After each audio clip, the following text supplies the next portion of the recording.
Not yet. Yeah, but we will.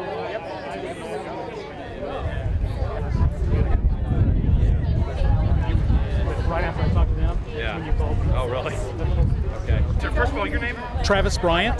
Travis, B-R-Y-A-N-T. That's correct. Tell me, meeting tonight, what happened? All right, so we had planned to have a meeting with people in the community around the Renaissance Festival, as well as the festival staff and the producers of the Middlelands event to hear the community's concerns. And they, unfortunately, due to some last-minute changes, the Middlelands people couldn't be here today.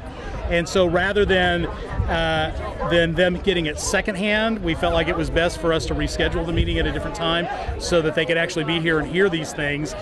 We tried to inform everybody as best we could, all the people that we knew that had submitted requests to speak ahead of time that we had contact information on. We reached out to them and let them know about the changes, but obviously there were a lot of people who, for whatever reason, didn't get the message, so we wanted to be here and at least let them talk and let us hear them so that we can get additional concerns and continue to try to decide what the next best step is. Next year, looking for another show next year? We don't know yet. I mean, to be honest, that's to be decided. We feel like that these concerns, a lot of these concerns need to be addressed in order for this event to go forward and be successful, not just for the producers, but for everybody involved and the people that live in the area. So that's still to be decided, and we'll make an announcement about that at a future date.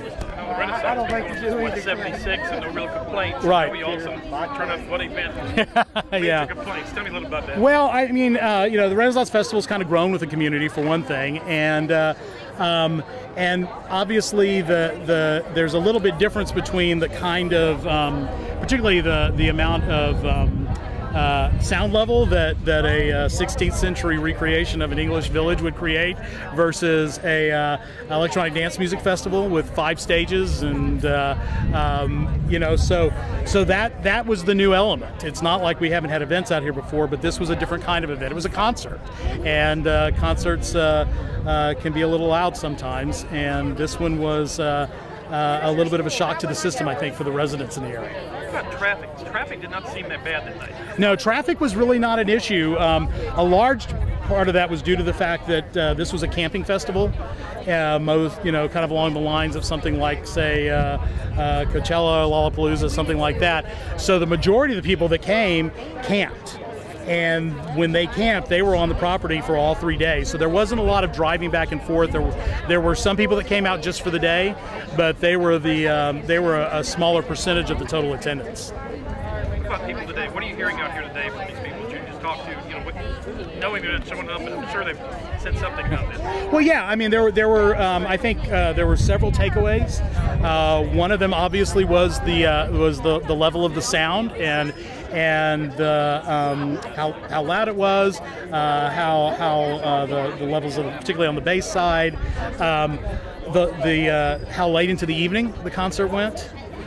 We also heard people talking about, obviously concerns about the number of arrests that were that happened around the festival, DUIs, drug-related arrests, things like that. And so those seem to be the major concerns that people had, and just also the fact that because we do live in a rural area, communication can be a challenge, getting the word out to people that live in all the different areas around the festival. And so a lot of people just didn't know. They didn't know it was coming. Appreciate it. Great, thank you. Like, let people out of the business section. And I'm probably in the zone by the time I get. What's your name? Bolin, Cheryl Bolin. Cheryl, B-O-W-L-I-N? B-O-W-L-E-N. And the first name? Cheryl. With a C. C, okay. Yes. Cheryl, tell me, where do you live and how does this affect y'all? Well, we live on Clark Road up on the hill, and of course, Clark Road deads into the Renaissance Festival. So, I mean, we have a direct line to the Renaissance Festival. So it affected us badly because, I mean, the music was so loud. You could hear nothing but the bass. You really couldn't hear what they were saying. it was the base. And of course, I mean, a lot of the people in our neighborhood, a lot of the police pulling over people, just the different people coming into the neighborhood that you're unfamiliar with. Did you know about this going on? We didn't know about it. No, we didn't know about it until actually my husband found out Friday because he was taking my daughter to a doctor's appointment. And when he did, he goes, "What is going on?" There were police at the Renaissance Festival off at 302. And then he actually stopped and talked to the police and asked, "What's going on?" So that's when we found out that this was going to take place. What do you think of them having this again? You know, I'm all for the community making money, but it might make Magnolia money, it might make Todd Vision money, but it doesn't make Plantersville money.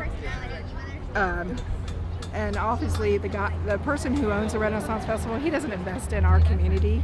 He doesn't really invest in Todd Mission. He might give jobs, but at the same time, we're the ones who have to deal with it. All the traffic, we're the ones who have to deal with the music and the loud music going on. We're the one that has to leave just to get our sanity. And I mean, I'd had enough Sunday.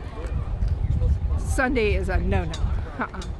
I say no music on Sunday, not that kind of music. Kids at school Monday morning and have to get up for that? Well, my oldest, she didn't even get to bed until 4 o'clock when they shut down the music on. So she had a couple hours sleep and went to school tired. She was sleeping pretty much in my room the whole day. We're at a private school, so we're able to do that. If she was exhausted, she could sleep in my room. And quite a few other neighbors the same way. Well, a lot of the neighbors were complaining because their children actually go to a public school, and of course they had their STAR test the next day. So we didn't have to deal with that, but I've heard a lot from my neighbors that they had to deal with that. It's important for that district to do good because they have fallen so short on their STAR in the past. They're trying to do good. They're trying to up their STAR test scores. They needed their best. I appreciate it. Okay, thank you. About the cancellation of this thing tonight. I think it was a little too short notice for us. I mean, you want to tell us, you want to get the message at 3 o'clock, and here we are supposed to meet at 6, and here we are, we show up. A lot of people went home before I even got here. But they could have taken us inside. They could have spoken to us all, and Midland could have been on a video recorder, you know, talking to us and answering questions. To me, it's a cop-out, and, you know, we're very disappointed because we feel like, I mean, I know they state that we're going to be happy with the results, but we would have liked to know those results tonight. All right, thanks. You're welcome.